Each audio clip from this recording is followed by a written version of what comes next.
just going to get right into the crux of things here. This is the Tentec Ttitan. This is the one that's got the pair of 800s in it. Look just like this. I wanted to jump right in on this one because it was shipped to me with the tubes in it.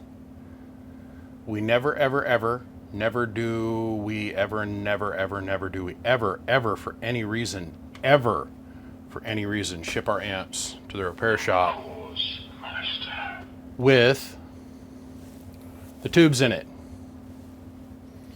Because the tubes always come out of the socket, and with these guys, they're impossible to find. I know DX Engineering's got Russian equivalents of these, but these are actual real iMacs. I think that this thing is going to actually come back to life, but the other reason that we never, ever, ever do we ever, never ship any tube amplifier with the tubes in it, even if we put a single layer of bubble wrap in there, is because the tubes will rip out. That's right, the parasitic has ripped off. That's no big deal. That doesn't have me concerned. It's the bending of every single one of these pins as it was ripped out of its socket. So I wanted to look at this right away, and he says that this has got a band switch issue, which I took a look at the band switch, and the band switch doesn't seem to be most of the problem.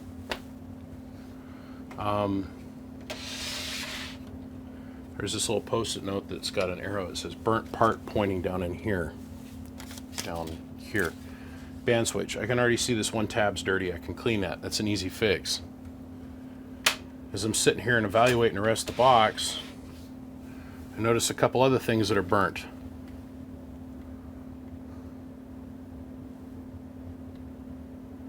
That thing is disintegrated. And I had to ask myself why. Something else is shorted out at some point or another. This is our high voltage. This is the input to our plate choke up here. Plate choke is fine. Why is the glitcher resistor smoked? Okay. So we got to start asking ourselves a bunch of other questions. The blower is completely packed full of lint. I mean packed full of lint. So I'll have to disassemble that as well.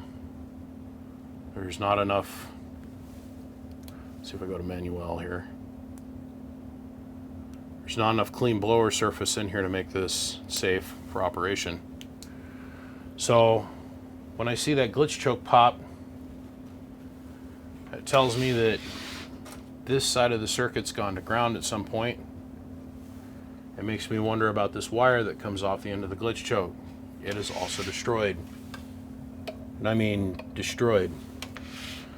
So then I go, okay, well, what else am I missing here? That always makes me want to look at our ground bar. Well, the ground bar's got an arc burn through the lead here where it makes contact. You'll see that. And let's look at the ground bar itself. It also has a very substantial burn mark on it. So that tells me immediately that this thing was run at some point in its life where it was on with the high voltage engaged and the safety switch got popped. And that means that this interlock switch got tripped, which is the reason this blew up down here. This isn't that big of a deal though. It's really not. I can replace this, that's no big deal. I'll refile this and clean that up so it's right. I can replace this wire here, that's not a big deal. The general abuse on the tubes though, I very specifically remember saying multiple times, do not ship it with the tubes in it. But that's okay. This has been so hot that this has melted and come apart and then resoldered itself, as we can see.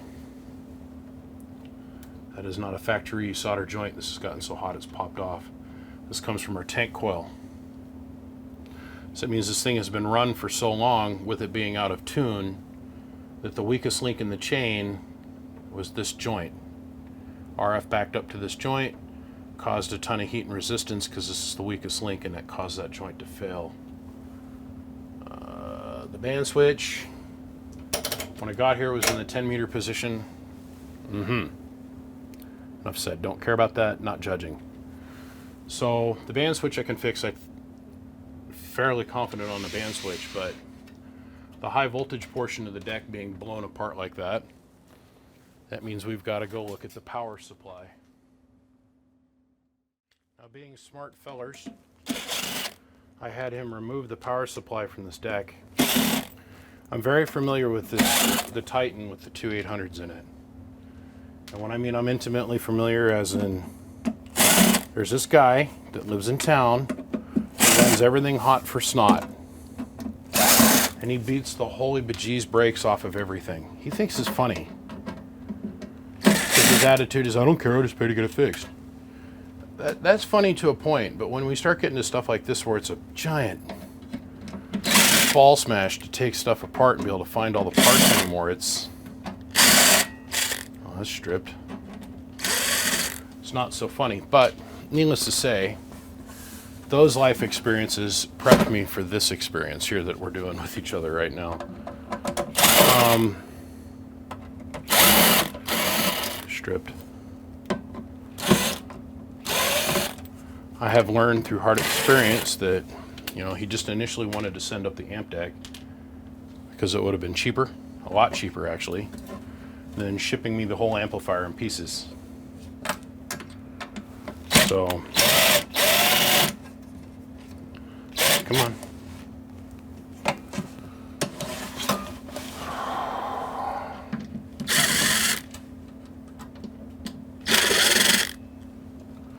Oh wow, lots of pim nuts are going to need to go in this thing.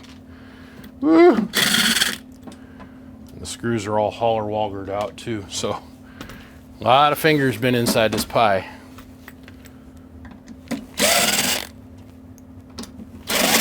Now, the first time my local guy blew his up, he sent it back to Tentec. That was back when they actually supported it.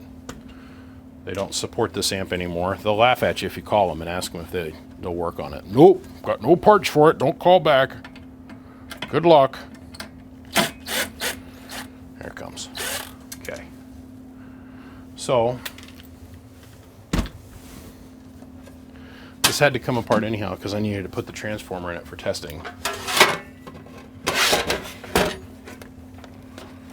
See what we got in here.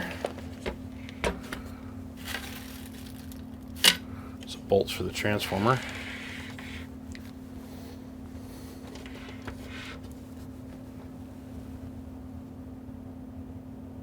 I wonder if we popped any of the high voltage diodes.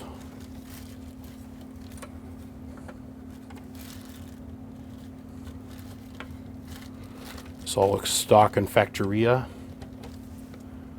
Our high voltage supply. Get the frick out of here. Look at this. Look at this. So I have to move that wire out of the way. I'm looking at the shorten bar to see if this one's been shorted out. No, but it's been shorted out here on this side. You guys see that? Let me zoom in on that.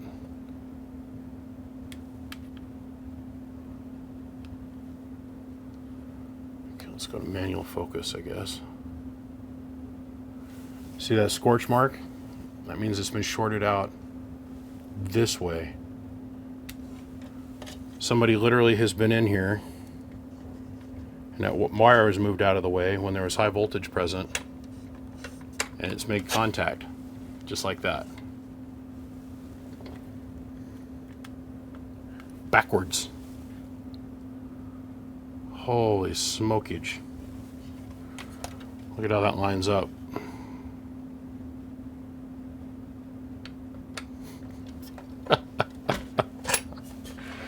Wowzers, Inspector Gadget. I used to think this was a really kick-ass amplifier. I still kind of do, but they're usually so abused. And when you buy them, The 800s are way at the end of their lives. This is our soft start circuit. Sorry, auto. It's part of our soft start circuit here.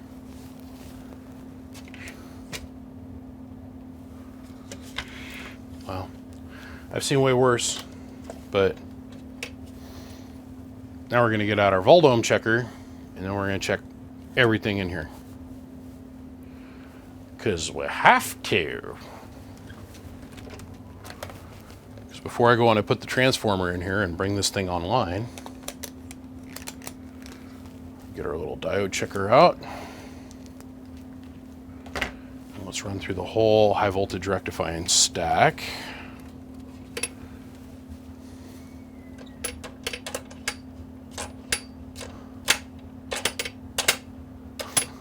It means they had this hanging upside down like this. I see the whole story now. They had the lid off and they were dinking around with it, and they probably had this bypassed it some way or another. Probably went pop, pop,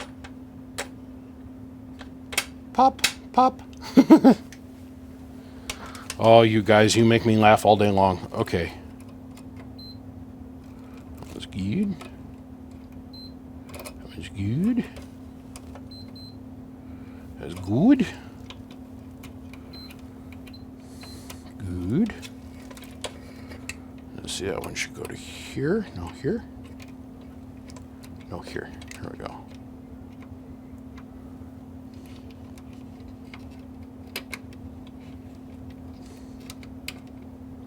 Good. High voltage lead in the middle of the bridge. Good. Good.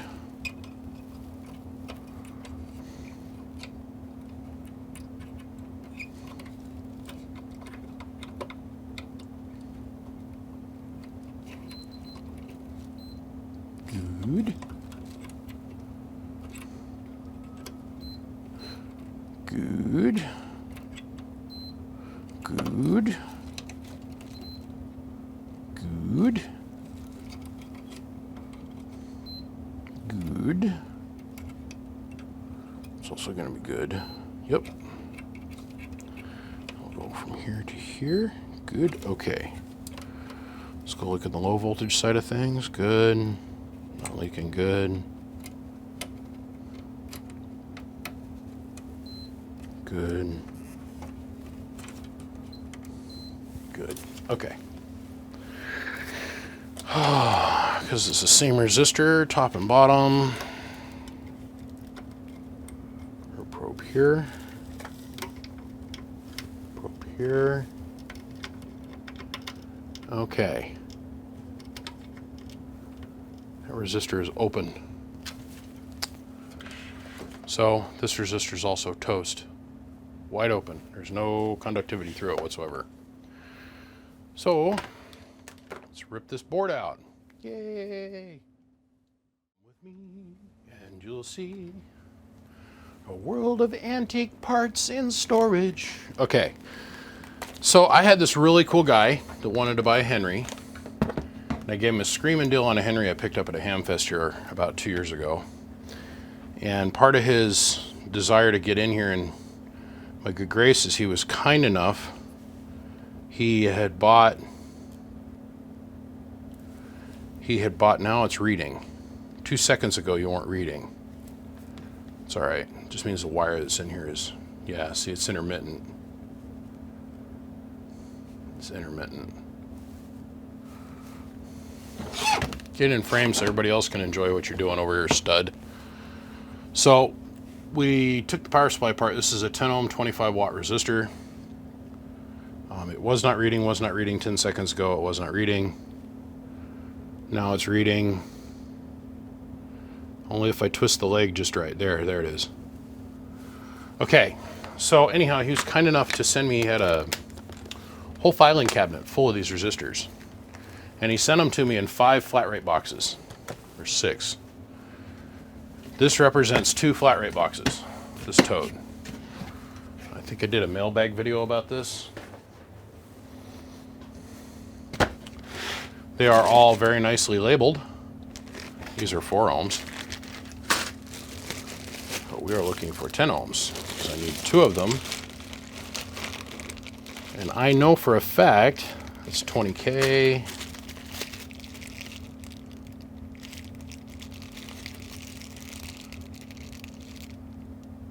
It's 100 ohm.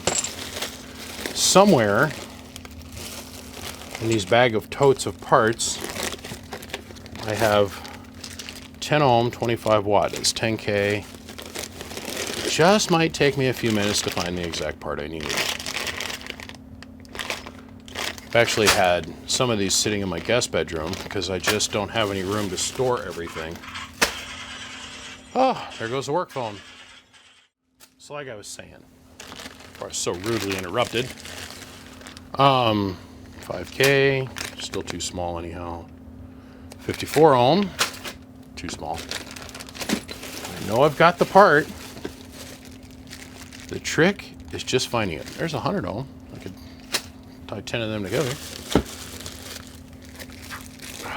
Just gotta find the right part. I know I've got it. Oh man, not due diligence at all here. Look at this. Looks like it's the right size.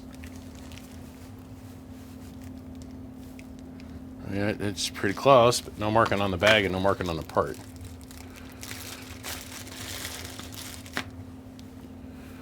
All right, where did I put my voltafluidometer? Here it is. Needless to say, I might have to go pop open a couple of them boxes because we will find the exact part. We are not gonna half-ass this. Oh, 251 ohms. Negative, sir. Negative. Negative, negative, negative. All right, well, instead of boring you guys into a coma, I shall return. They're just not coated all the way around. But this is a 10 ohm, 25 watt resistor. I'm gonna see if I can find the exact part, but this is the exact part. It's just they've shaved the coating off the outside. So technically this will work. So that's a possibility. But I want to get one that's fully uncoated. Not like I don't have more. Okay, I will continue. Good old buddy Vincent. What a nice guy he was. Okay, so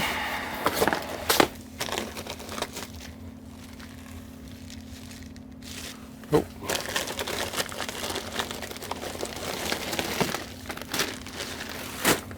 Nope. Nope.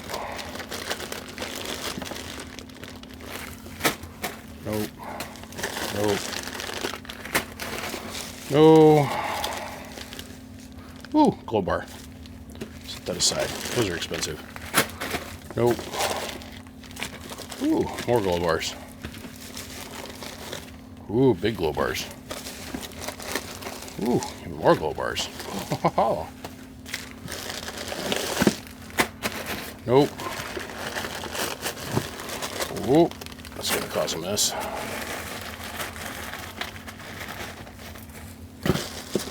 There's so much money in these totes, or in these resistors, it's not even funny.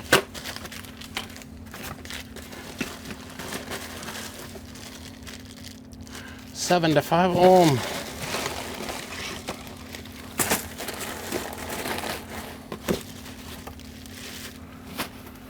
Okay, still not what I need.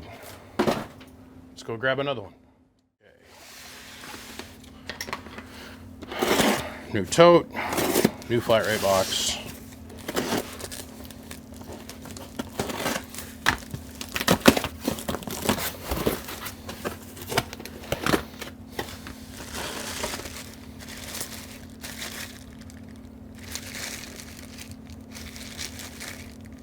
Nope. Nope.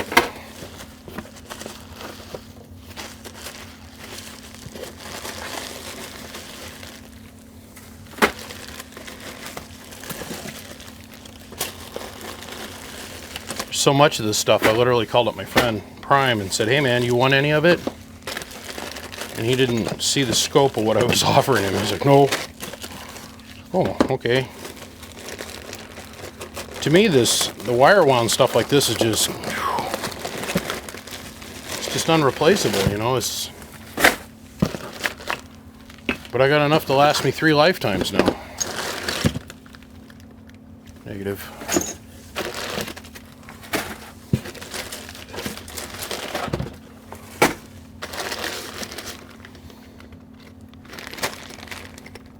These are just inductors.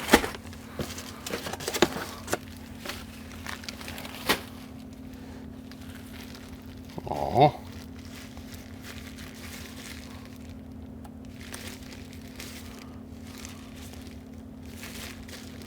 Huh. 400 ohm. Those are cool. Okay. Still not what I'm looking for.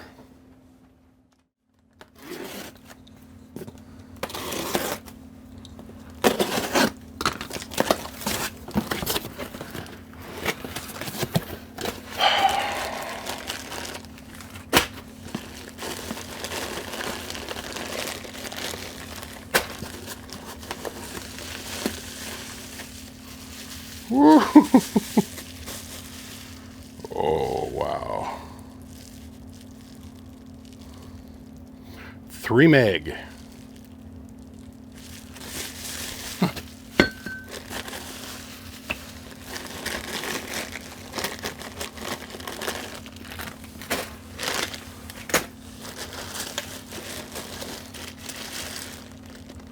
$50 ohm, 10 watt.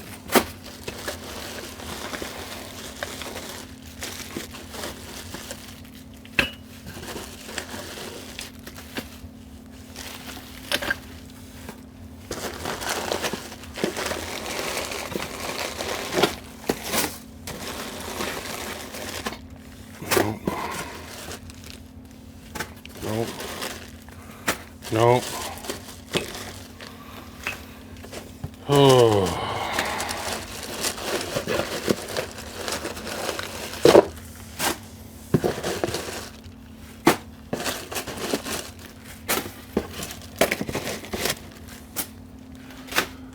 I'm gonna hoard these my entire life. Still not what I need. I feel sorry for my wife because she's the one that's gonna have to figure out what to do with all this shit when I go to God.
Okay. So I called the customer and I said, hey man, what the heck's the story with this thing? Tell me the whole thing. He's like, well, there was a flash from the front side of the amplifier. Well, his words were radio. And he goes, and the whole thing just shut off. Okay. So let me pose this question.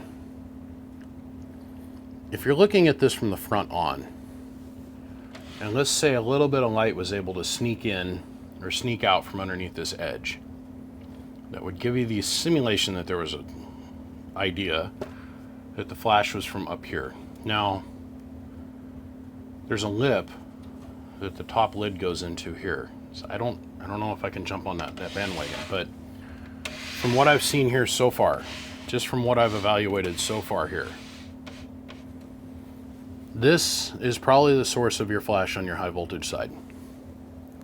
Okay.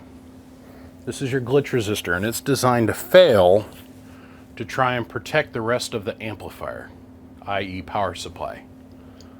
It's also there to help protect your tubes. Now, if your tubes are the short, or the presence of the short, this thing's going to blow up. But this is the weakest link in the chain. This is the sacrificial lamb. This is what's going to give up the ghost if you have any problems from this wire, which is just flexible as all get out, forward. So what do we have up chain from this? Well, we've got our plate choke, which is this huge winding of choke. I have not had a chance to probe this to find out if this is open from here to here. This should show as a direct short. This is just nothing but a conductor, a piece of wire wrapped around a piece of, well, cardboard in this box. What are the other sources of possible grounding? Well, if our bypass caps or our blocking caps, which are here on the other side of this plate choke, if they've opened up, well, the high voltage can find its way to ground through multiple different paths through your tank coil. So we're going to assume for the moment that it's not the tubes, but assume passively in the back of our minds that it is. I didn't bother to ask him what his power ratings were when the thing went down, but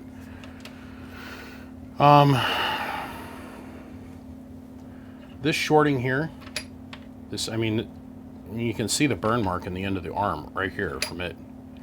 At some point or another, somebody has run this and let this drop onto charged capacitors at some point. Now, I find it very hard to believe, knowing the bleeder circuit that's in that power supply, that, and I'm not calling the customer a fibber or storyteller, this could have happened before he even bought the unit. I don't know. I just find it very hard to believe that you'd be able to undo all of the screws, which are the whole length of the whole cabinet, top and bottom and sides. Screws here, screws here, screws here, screws here, and screws here. And all the manipulation of the box that you'd have to do. And when you pop the lid, somehow this is magically going to still make contact. And there's going to be enough of a charge in the capacitors. Now, that isn't too awfully violent of an arc. That shows me that there was probably 1,000 volts left or so on the high voltage line when it decided to drop. And it's the same thing I'm seeing over here on the power supply. The difference is the armature is shorted on the top and not the bottom, which means the armature made almost a 360-degree path and came back and hit the Molex connector here on the back. But no, I'm pretty sure that the source of our problem is right here. That choke. And it's, ooh, yeah, that's no good. I think this was a pre-existing problem. Taking into account there's no remnants of the little tines that go in here that hold this in place. There's a washer, a spacer bar, and then a screw. And that washer grabs onto the top portion of this, and this is what holds the edge strip bezel piece on. I'm going to set this aside because if this breaks, you're screwed. It'll look fugly from now until the end of time. This choke is trying to tell you, hey man, we got a problem. And we're going to proceed forward thinking it is not the tubes. But we are going to also double verify that it's not the tubes. I don't see anything through here. I don't see any flash marks, which the flash mark with high voltage is a grayish, a darker grayish kind of color. And once you see one and your eye gets attuned to being able to see it, gets used to being able to see it, you're like, okay, this is an arc mark. I've spent a little bit of time looking at this and I just don't see it. And the only thing I see going on with the band switch is in the 10 meter position, the arm that makes contact in the 10 meter position is dirty, which I can easily clean. So I have to figure out where our high voltage is going to ground. We'll rebuild this. We're going to test these. Just shadow, or is it an actual smudge mark? That's shadow. I just don't see any burn marks up here. And then the power supply shutting down. Okay, so as the short takes place, the electrical pixies decide they're going to go to Mother Earth, right? Well, that rush of current is kind of like you taking your hand on a bowl of jelly and go whack. Okay, you're going to get shock waves that come out of that, or smack of water, let's say you're in the tub or in the pool and the pool's real calm and the water's just barely moving. You slap it, that electrical ripple, that shock wave takes place down the wire, and that's what blows this choke apart the way it does. The wire is sitting there just constantly doing its thing. Electrical pixies are going through it, and the resistor, that is the wire winding on the resistor, these wire windings. The electrical pixies are passing through this, and they're like, hey man, there's not a whole lot of resistance going on here, but it's a little bit more than what we had on the wire. And then all of a sudden the electrical pulse comes to the short. Whack! Because there's a little bit higher amount of load to this resistor, it goes schwack, and it smacks this resistor, and the wires all expand. Because now they're going to suck up as much of that load as it possibly can. That wire goes, oh! And it stresses out and gets super hot, and it expands in a rapid fashion. That's what blows the coating off the outside of the resistor. As that's happening, because it's the highest point of resistance, arcs can jump all over the place. Now, right in here, the only other place I've seen an electrical arc is right here off the back of this tuner. And it is a bad one. So let's go in here and let's look together.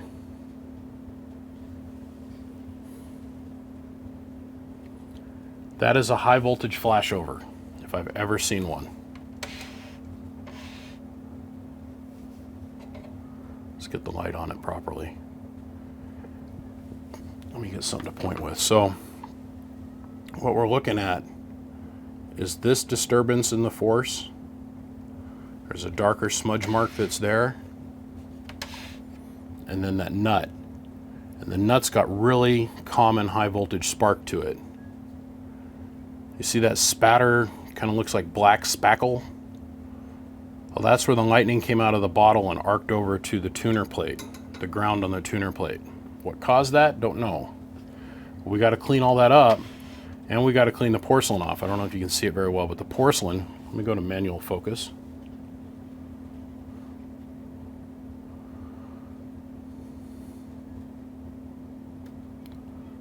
The porcelain is all covered with what they call carbon track. That all has to be cleaned out of here as well, or otherwise when we go to apply the high voltage again, it's just going to do the same thing. It's going to creep right across this carbon track in here and jump back to this plate. Once you have a high voltage arc, there actually it's easiest to see without all the light on it. Once you have a high voltage arc, you have to clean that all out, because now that little bit of carbon score is the path of least resistance. But please note, we've had this arc post our blocking caps that are right here. So our high voltage hits this wire, runs down the choke,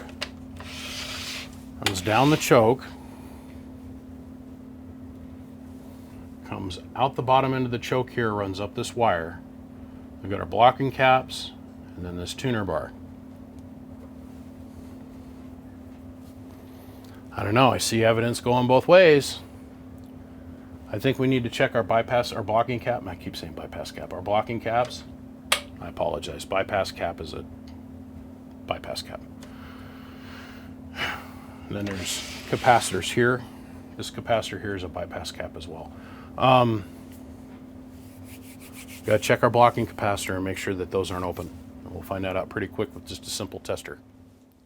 I'm assuming that those are two 1000 puff disc capacitors.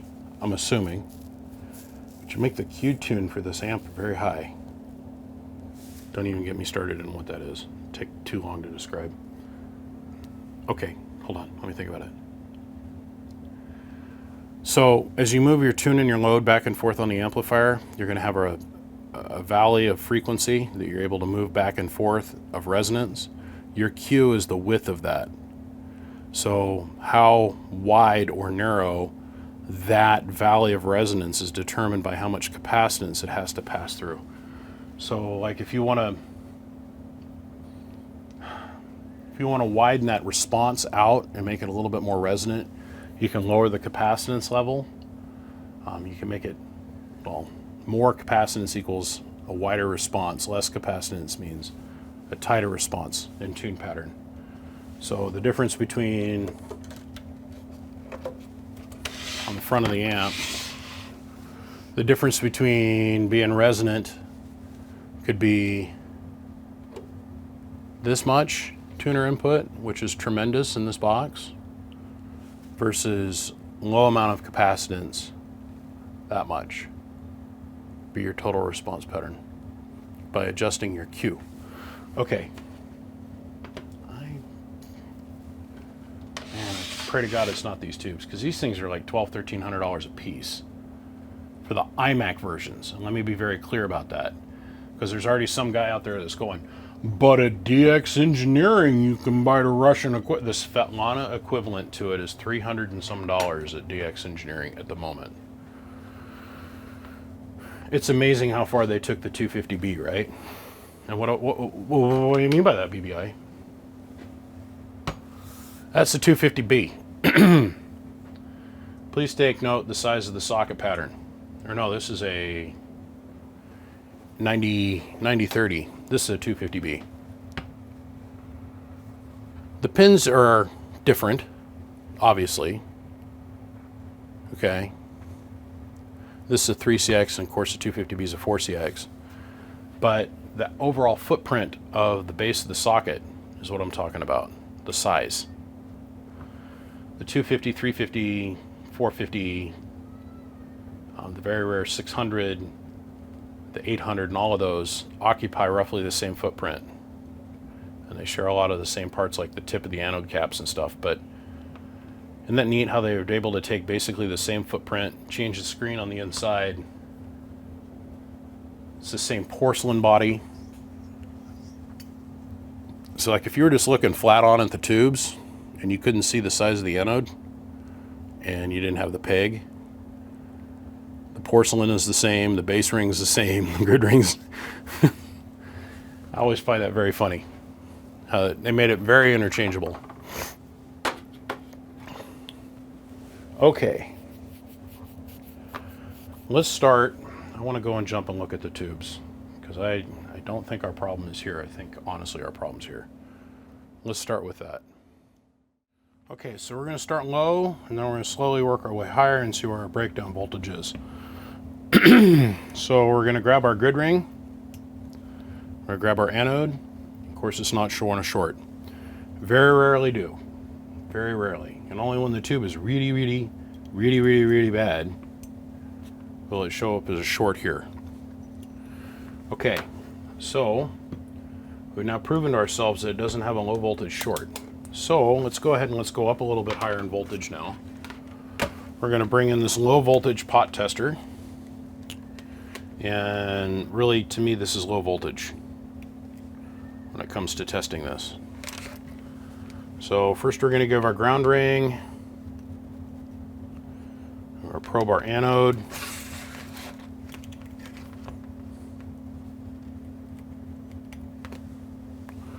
And to prove our voltage, We're going to stress this just a little bit, but it'll be okay.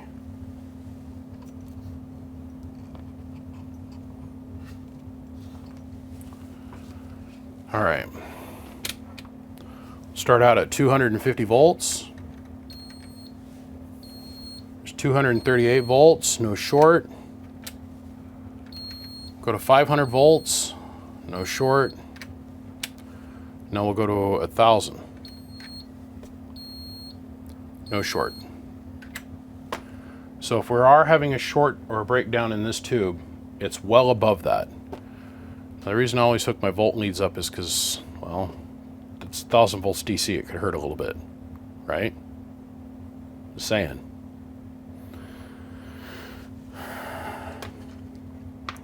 Hook this sucker to your nipples and hit that button and watch what happens. You'd be hurting in this world. Okay, so that tube we know is holding up to 1,000.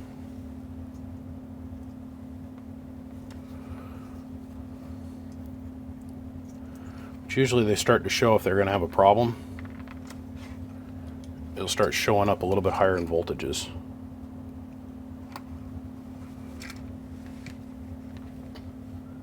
Okay.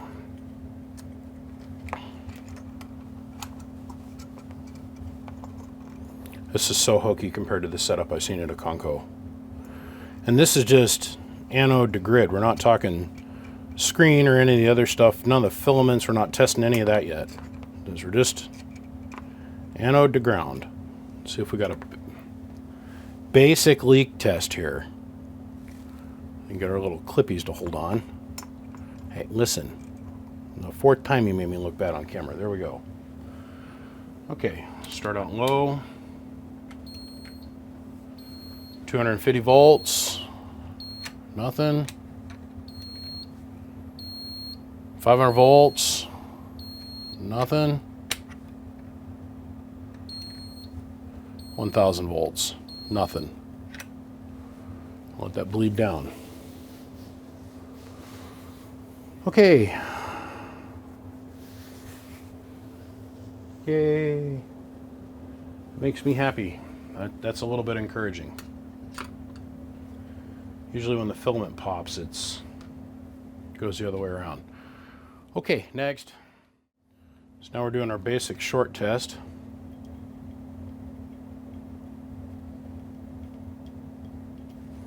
Nothing there.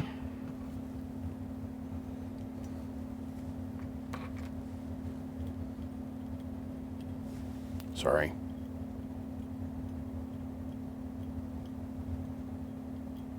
Nothing there. That's good. That's slightly encouraging. Let me grab my hot gloves.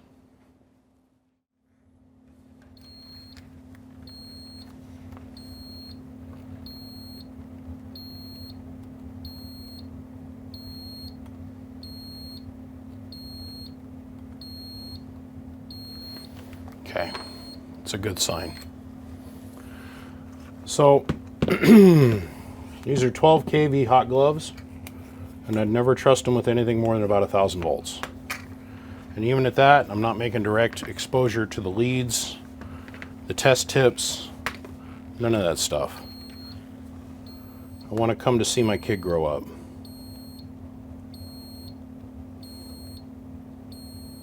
Oh.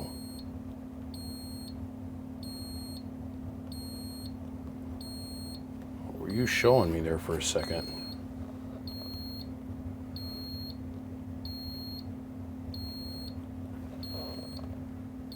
You see that? You see it flicker?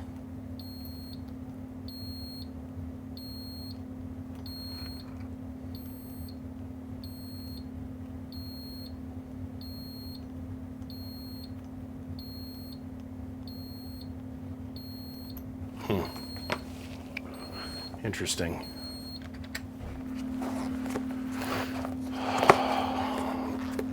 Oh, these gloves suck.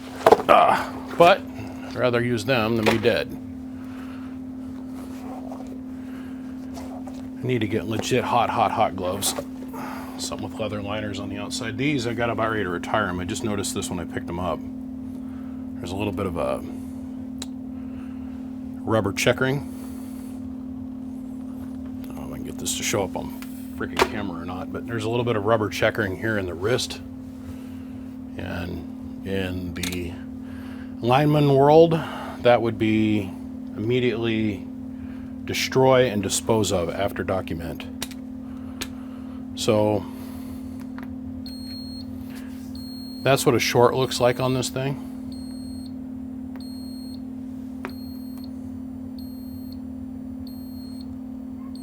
You see that? Which it was flickering, so we're going to mark this tube. We're going to say R. It says R on it. You can remember that. R tube was flickering. Okay, let's go up to multiple higher voltages here, something a little bit higher than this little 1,000 volt stuff. One of these days I got to buy a real high pot tester. I do. Every time I get about 5-6 grand laying around to buy the actual legit deal that I can take up to like 25,000 volts and DC and really get some decent leakage metering going on. Something comes up I got to take care of. This is a visual trick. There is lots of room here intentionally, and there is lots of room here intentionally. Okay, so let's start bringing our voltage on.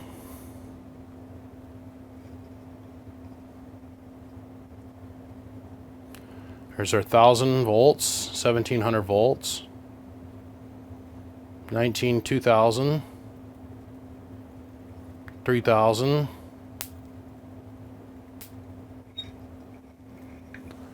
It is arcing and breaking down. Let's see if we can catch that one more time.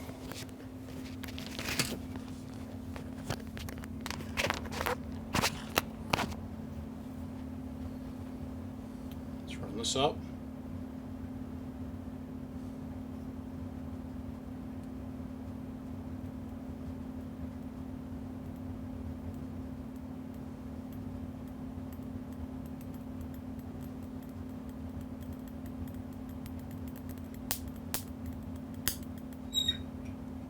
I know you heard that.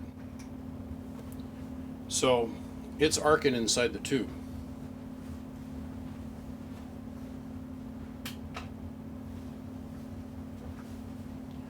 Maybe we can catch it.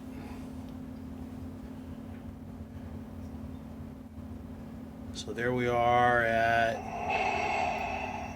1,400, 2,000, 2,100, 23, 25, 26. You see that? See how it's jumping around inside the tube? Oh, catch that, come on.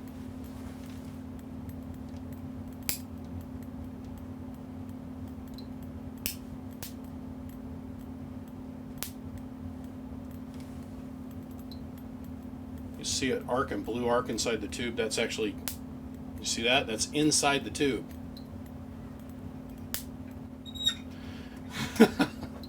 And it's arcing inside the tube as well. Like it's sitting there and pulling a constant arc. This tube is no good. Tube is no good. It's arcing up the outside of the grid ring to the anode, but internally, God, let's do this one more time. Let's see if we can get it to catch it. Okay, we're going to put the focus to manual so it doesn't change, and we're going to look right in the center of the screen. This is breaking down at 3,000 volts, by the way. Okay, here we go.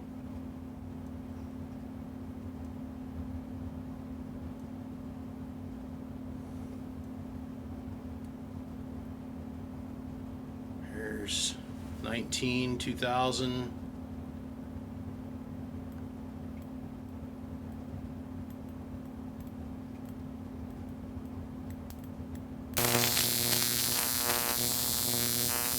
Catch that shit. That was at 3,100 volts.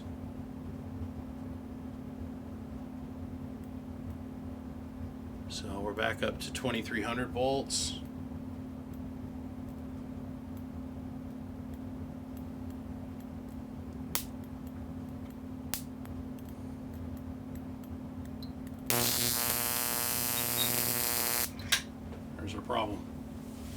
And that's inside the tube.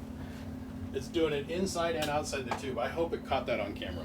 I really did. Wow. Wow. So let's verify that one more time here.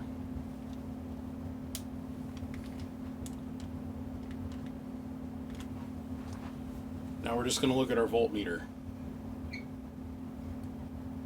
Remember, the resting voltage for this thing is just short of 3,000 volts.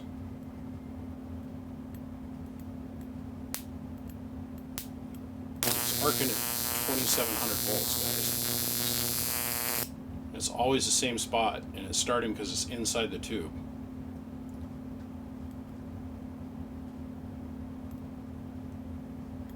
$25, $26, $27, 2,700 volts. This tube should easily be able to insulate itself well above that. Well above that, taking into account the amp runs at 3,000 volts. Okay, we found our problem. Okay. The one that's got the arcing issue is tube F, which stands for front, I do believe. We're going to set that one right there. So now, we're going to do this one more time. Same exact test setup as before. There's 2,000 volts.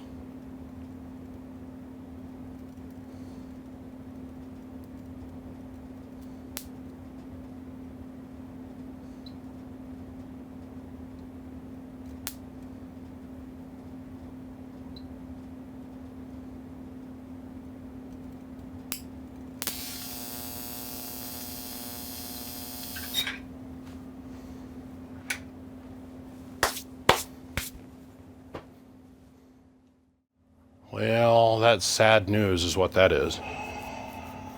I mean, that makes for a great video and all, to a point. The ramifications of that are huge. This amplifier has been loved a lot. I called and I talked with the customer, and a side note, we did find the inner body pin. Don't worry, I have this technology, we'll fix this. I got a plastic welder, we'll fix this right up.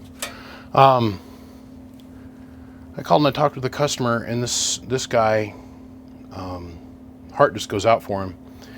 He bought this amplifier new in 1991 directly from the factory, and has used it almost every single day for 4 to 5 hours a day.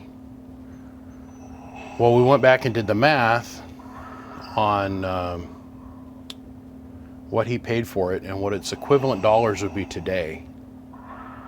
And this amp new today from them in their money with the inflation calculator taken into account is over $5,300 for this little pair of 800s, which is amazing to me. But in 1991 he bought this thing new, and in 1991 these tubes were installed into this amplifier, and it has run for 19 years on a single set of tubes. So while I was on the phone with them, we did the quick math on this thing, and we worked out the fact that, you know, that's like 6,000 something days, roughly. It's like 5,800 and something.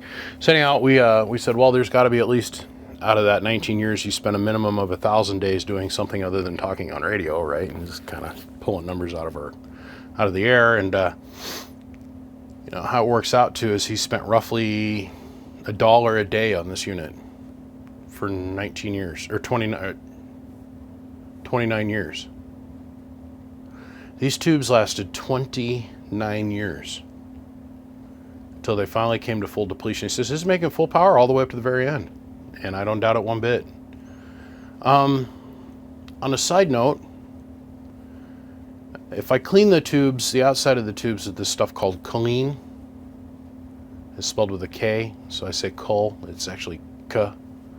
Choline, it's a very, very aggressive chemical, and remove any and all the oil makeup from the outside of the tubes.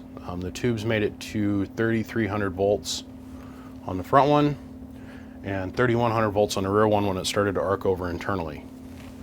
So the grids have completely collapsed on this tube, and they're sitting very close to the inside of the porcelain body on the tube. So,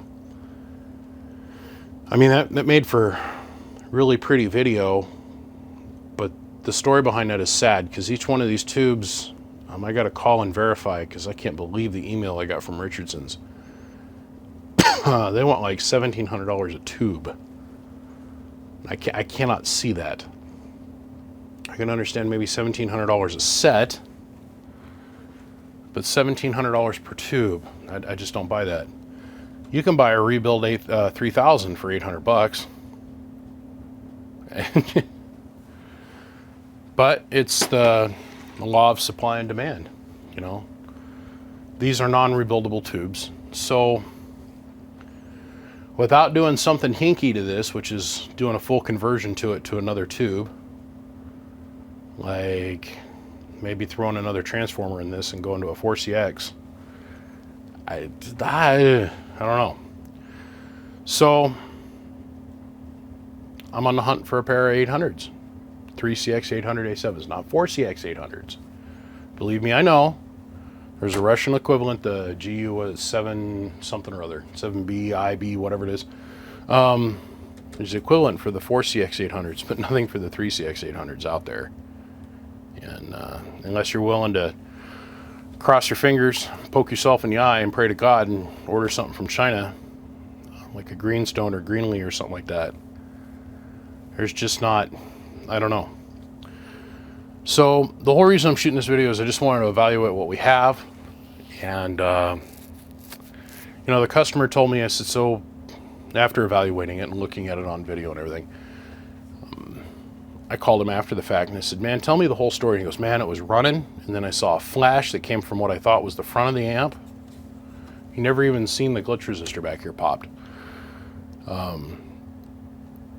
He saw a flash and then the whole amp shut down, which makes perfect sense. The power supply would kick out and this kicked out, and well, Bob's your auntie. So